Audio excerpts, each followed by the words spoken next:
जेव्हाही आपण भाज्या कट करताना व्हेजिटेबल चॉपरचा यूज करतो, तुम्ही नेहमी बघितलं असेल वरचं जे झाकण असतं ते पूर्णपणे असे भाज्याने खराब झालेलं असतं.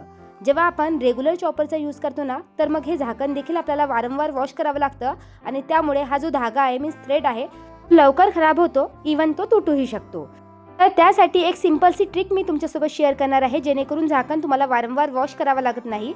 तर मला ना रेग्युलर चॉपर यूज करायची सवय आहे आणि हा हॅक मला खूप युजफुल वाटला. तर इथे मी एक डिस्पोजेबल झाकण घेतलेलं आहे आणि त्या झाकणाच्या मधोमध एक छिद्र केलेलं आहे आणि तुम्ही बघू शकता व्हिडिओमध्ये दाखवल्याप्रमाणे तो झाकण त्यात फसवला. आणि आता जर तुम्ही व्हेजिटेबल चॉप केले तर अजिबात झाकण खराब होणार नाही. जे आतमधलं डिस्पोजेबल झाकण आहे तेच खराब होणार आणि यामध्ये काही प्लास्टिक ग्रेड वगैरे मिक्स होण्याची शक्यता नाही, कारण वरच्या भागाला आपण झाकण लावलेलं आहे, त्यामुळे जे चॉपरचे ब्लेड्स आहे ते त्याला टच होत नाही.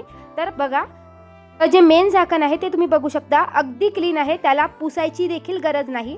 या व्यतिरिक्त बरेच जणांकडे असं वालं चॉपर असेल तर त्यावर देखील हा हॅक काम करतो. जर तुम्ही रेग्युलर चॉपर यूज करत असाल आणि तुमचा जर चॉपर खराब व्हावासा वाटत नसेल तर हा हॅक तुम्ही नक्की ट्राय करा. आय होप तुम्हाला आयडिया आवडली असेल तर व्हिडिओला लाईक नक्की करा. तुम्हाला हा हॅक कसा वाटला कमेंट करून नक्की कळवा. भेटूया नेक्स्ट व्हिडिओमध्ये. Bye bye.